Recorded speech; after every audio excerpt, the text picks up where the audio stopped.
की जरूरत क्या पड़ गई तुम्हें? अगर सत्य तुम्हें वहां दिखाई नहीं पड़े तो यहां भी दिखाई नहीं पड़ेगा। तो अब वो प्रोफेसर साहब जो है थोड़ा हुए विचलित, क्योंकि आप मेरे पास इतनी दूर से भागे हुए आए हैं सत्य को जानने के लिए, तो सत्य तो वहां भी होगा।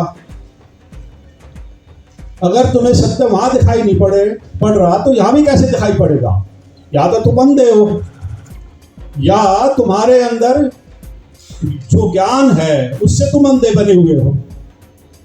क्योंकि जो आदमी अपने आप को ज्ञानी समझता है वो बहुत ज्यादा खतरनाक सिद्ध होता है, ये फकीर ने कहा।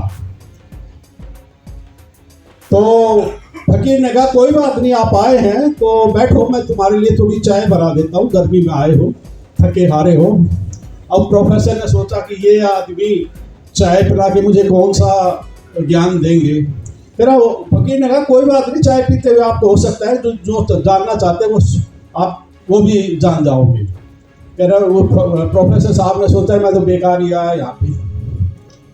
तो फकीर ने चाय बनाई, कप प्लेट दिया और वो चाय की केटली में चाय उड़ेलते रहे उसमें कप के अंदर।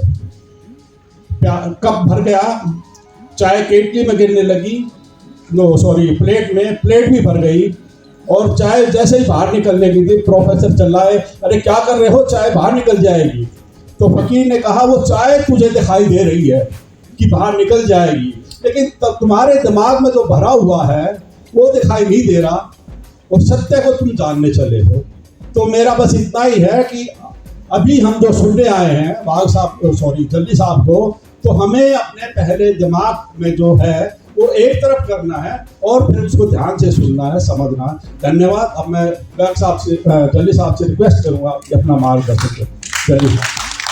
चाहिए तभी आपके साथ जुड़ेंगे और बदलाव आएगा। पैगाम के सदस्य भी आप बनेंगे। इसलिए आज की ये कैडर कैंप बहुत आवश्यक हो जाता है। यह कार्यक्रम 5 बजे शाम तक चलेगा, इसलिए जिन साथियों की जिम्मेदारी जो भी दी गई है वो मुझे आशा करता हूं कि बड़ी खूबी से निभाएंगे। पुनः एक बार हम आपको हार्दिक शुभकामना देते हैं। धन्यवाद। जय हिंद, जय भारत। आप सभी का बहुत बहुत स्वागत करता हूं कि बहुत ही कम नोटिस टाइम में और आप सब लोग अपने काम और वो छोड़ के और इस मीटिंग में जिसे हमने पैगाम कैडर कैंप नाम दिया है इसमें आए, तो आप सबका बहुत बहुत स्वागत है। जय भीम, जय भारत। तो साथियों, मेरा नाम संजय प्रकाश है और मैं 7-8 साल से पैगाम से जुड़ा हुआ हूँ। तो हम दिल्ली NCR में पैगाम के माध्यम से अपने महापुरुषों का और उनकी विचारधारा का प्रचार करते हैं। पैगाम का जैसे कि आपको शॉर्ट उसमें बताया भी होगा, तो हमारा काम जो है सामाजिक परिवर्तन का, समाज में परिवर्तन लाना, उसी पे हमारा विशेष फोकस रहता है। समाज में परिवर्तन लाना मतलब कि अपने आप में परिवर्तन लाना। पहले अपने में परिवर्तन लाएंगे, हम अपने में कुछ चेंजेस लाएंगे, कुछ काम करके दिखाएंगे, तभी हम दूसरों को कुछ बता सकते हैं। तो यहीं से मैं शुरुआत करता हूँ। तो हमारे इस दिल्ली NCR में हमने कुछ जोन्स बनाए हैं। तो इस तरह की मीटिंग हम बहुत दिन से प्लान कर रहे थे। तो जैसे कारवां बढ़ता है, लोग ज़्यादा जुड़ते हैं, तो मैं चाहता था कि अलग अलग जोन के अलग अलग लोगों को जिम्मेदारी दी जाए। और पैगाम ने हमें यही सिखाया है कि पहले जैसे आप कार्यकर्ता बनते हैं तो अपने जैसे कम से कम आपको 10 कार्यकर्ता बनाने हैं। यही कैडर कैंप का मकसद है। तो हमने जनकपुरी से लेके जैसे कटारिया जी नजौगढ़ तक रहते हैं, तो जनकपुरी, विकासपुरी और उत्तम नगर नजौगढ़ तक हमने शायद ही कोई गांव, कोई गली मोहल्ला छोड़ा जहाँ पैगाम की मीटिंग नहीं हुई 10-20 दिन। फिर साउथ दिल्ली में जैसे हमारे शास्त्री जी हैं, SR शास्त्री जी, हर संडे ये अपना बैग लेके चल देते हैं, कहीं ना कहीं मीटिंग होती है और बहुत शॉर्ट नोटिस पे मीटिंग अरेंज कर देते हैं। जैसे गुराड़ी से सुखबीर जी हैं, बहुत कर्मठ कार्यकर्ता हैं। तो मेरा फोकस ज़्यादातर मैं अपने इन कार्यकर्ताओं पे ही ज़्यादा विश्वास करता हूँ। इन्हीं की वजह से हम जैसे आज 50 आदमी 60 आदमियों का प्रोग्राम करा, ऐसे हमने 5000 10,000 आदमियों का भी प्रोग्राम किए। तो पैगाम छोटे छोटे लेवल से लेके 10,000 तक के लोगों का मीटिंग प्रोग्राम इस तरह से हम लोग करते रहते हैं। तो पैगाम की जो स्थापना 2008 में 23 सितंबर को जलील साहब जो हमारे संस्थापक बैठे हैं उनके द्वारा की गई थी। BN वाघ साहब हमारे राष्ट्रीय निमंत्रक हैं, वो बॉम्बे में हैं। तो ये जो मीटिंग्स और ये हम शुरू कर रहे थे दिल्ली में, तो उस टाइम हम बहुत कम लोग थे, तो हमें लगता भी नहीं था कि एक दिन इतने लोग जुड़ जाएंगे। हम 7-8 लोग ही होते थे उस टाइम। तो आज कम से कम हम दिल्ली में 10,000 लोगों को टच कर चुके हैं। और भले ही हमारे पास ऑन रिकॉर्ड वो ना हो, लेकिन अब हम इस चीज़ को ऑन रिकॉर्ड लाना चाह रहे हैं। तो उसी सिलसिले में मैंने अभी हम 30 तारीख को जनकपुरी में एक पैगाम का ऑफिस खोल रहे हैं। तो मेरे जनकपुरी के कुछ साथी हैं, अशोक कुमार जी हैं, कृपाल जी हैं, राकेश भाई हैं, सत्यनारायण जी हमारे पसंदीपुर से हैं। तो मैं चाहता हूं कि हर जोन में हम 4-4, 5-5 कर्मठ कार्यकर्ता हमारे जैसे ही तैयार करें। लोगों को बड़ी ये रहती थी कि हम कहाँ बैठे, कहाँ मीटिंग करें, हर जगह नहीं कर सकते हम लोग। तो फिर भी मैंने जो काम किया उससे जो मैंने देखा, तो जो हमारे लोगों के जितने ये रविदास मंदिर हैं, जितने बुद्ध विहार हैं, वाल्मीकि मंदिर हैं या और सामाजिक संगठन, ये सब हमारे ऑफिस ही हैं। लेकिन उनमें जो लोग हैं उनको हमने तैयार करना है, तो कोई अलग से काम नहीं कर रहे। और जो लोग अलग संगठन में या कहीं और काम कर रहे हैं लेकिन बाबा साहब की विचारधारा को फैला रहे हैं, तो वो कहीं ना कहीं पैगाम का ही काम कर रहे हैं, ऐसा मेरा मानना है। तो 2008 से ये शुरू होकर दिल्ली से आज जो उन्होंने पौधा लगाया था, आज एक वो पेड़ की शक्ल में पूरे देश भर में कार्यरत है। हम 13 स्टेट्स में ये काम कर रहे हैं और आज भी कहीं ना कहीं किसी स्टेट में, कहीं ना कहीं दिल्ली में भी कोई ना कोई पैगाम की छोटी बड़ी मीटिंग होती रहती है। तो मैं आप लोगों से यही चाहूँगा कि जो हम आपके टच में आते हैं, तो आप लोग घर परिवार दोस्तों में या अपनी सोसाइटी में पैगाम के माध्यम से या अपने माध्यम से इस विचारधारा को बनाए रखें और लोगों तक, जन जन तक पहुँचाएँ। यही हमने पैगाम में सीखा है और यही काम हम कर रहे हैं।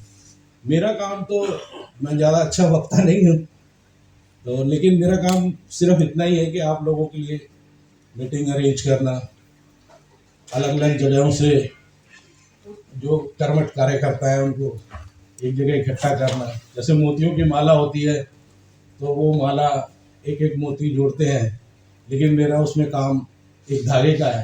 धागा दिखाई नहीं देता लेकिन सबको जोड़े रखता है, तो मैं तो उस धागे की तरह ही हूँ। आप जैसे लोगों को मैं चाहता हूँ ये माला बड़ी होती जाए और बड़ी होती जाए। और दूसरा, एक हम 13 अप्रैल को कर रहे हैं सर, 13 अप्रैल को रोहिणी में श्रेयांश सिद्धार्थ जी के माध्यम से पैगाम का एक और ऑफिस खोलेंगे, उसका भी उद्घाटन है 16 में। तो आज जो ये मीटिंग बुलाई गई है, ये बहुत कम लोगों को सिर्फ हमने फ़ोन करके स्पेशल इनवाइट करके जो काम कर रहे हैं, जो लोग समझते हैं विचारधारा को, उन्हीं को बुलाया। पैगाम के कम से कम 30 व्हाट्सएप ग्रुप हमारे, 30 से ज़्यादा ही होंगे, इतने व्हाट्सएप ग्रुप चल रहे हैं। हमने किसी ग्रुप में नहीं डाला ये मीटिंग का, नहीं तो लोग यहाँ इतने हो जाते हैं कि हम उनको इसमें एडजस्ट भी नहीं कर सकते थे। तो इसमें 70-80 लोगों की होती। तो और इस तरह से जो हम मीटिंग करते हैं ना, इसमें सवाल जवाब भी होते हैं और जो आप जैसे लोग होते हैं तो उनको अपनी बात भी कहनी होती है। जनरली मीटिंग या उनमें हमने देखा लोग आते हैं, भाषण देते हैं और अपने चले जाते हैं, श्रोता सुनते हैं। लेकिन श्रोताओं की भी तो कोई सुनो। तो कार्यकर्ता तो हम जब ही बनाएंगे जब हम श्रोताओं की सुनें। तो थोड़े पैगाम के प्रोग्राम के बारे में ये मुझे बताना था। एक हमारा 10 मई को हैदराबाद में प्रोग्राम है, जो ऑल इंडिया लेवल पे हम पैगाम के सभी स्टेट से कार्यकर्ता उसमें सम्मिलित होंगे। तो हैदराबाद 23 मई को, 10 मई का है ना, 10 मई का है, 25 का यूपी में है, प्रतापगढ़ में। जो हमारे त्रिलोकपुरी के साथी हैं बुद्ध प्रकाश जी, और डॉक्टर साहब आज आए नहीं, डॉक्टर अमृत लाल जी, वो उधर ही गए हुए हैं, थोड़ी जगह उधर देखने के लिए, प्रोग्राम रखने के लिए। तो मैं ये इसलिए आप लोगों को बता रहा हूँ कि अक्सर क्या होता है कि जिस मीटिंग में हम कभी नहीं पहुँच पाते, कोई प्रोग्राम में नहीं पहुँच पाते, तो हम कोशिश करें कि जिस एक प्रोग्राम में नहीं गए तो हम अगले प्रोग्राम में पहुँच सकें। अगर उसमें नहीं पहुँच सके तो हमें 2-3 महीने का ये पता है कि पैगाम का ये प्रोग्राम हो रहा है, और या आपके जानने वाले या आपके रिश्तेदार या उस जगह आसपास रहते हैं तो आप उनको इनवाइट कर सकते हैं। उसके लिए ज़रूरी नहीं है आप पैगाम के सदस्य ही हों या कोई पैगाम में पोस्ट वगैरह तो है नहीं। पैगाम में सबसे अच्छी बात यह है कि हमारे यहाँ कोई पोस्ट नहीं है, कोई प्रेसिडेंट, सेक्रेटरी, ट्रेजरर ऐसा कुछ नहीं है। हमारे मार्गदर्शक हैं BN वाघ साहब, उनको हमने पैगाम का कन्वीनर बना रखा है। तो बाकी दिल्ली में या और स्टेट में हम एक कोऑर्डिनेटर की तरह काम करते हैं, एक आम कार्यकर्ता की तरह, और उसी से ही हम इतना कारवां बना सकें। क्योंकि फिर पोस्ट और वो माला, स्वागत, उन सब चीज़ों से हमने परहेज करा है, क्योंकि उसी में आधा टाइम निकल जाता है, और उसी में जैसे जल्ली साहब ने बताया कि भाई ईगो प्रॉब्लम आ जाती है, तो वो नहीं आनी चाहिए। क्योंकि हमारा जल्ली साहब की बुक है, अभी हमारे पास वो ख़त्म हो गई, प्रिंटिंग अब दोबारा कराएंगे, पैगाम की जानकारी। उनमें सर ने एक बात बताई थी कि हमारे समाज में 80% लोग तो ऐसे हैं जो दूसरों की तरफ ही देखते हैं, 10% तो भले लोग हैं, अच्छे लोग हैं जो अच्छा काम करना चाहते हैं, और 10% खराब लोग हैं। तो हम उन 10% में से हैं, 10% में से भी 1% हैं जो हम यहाँ अपने लोग यहाँ इस तरह से इकट्ठे हुए।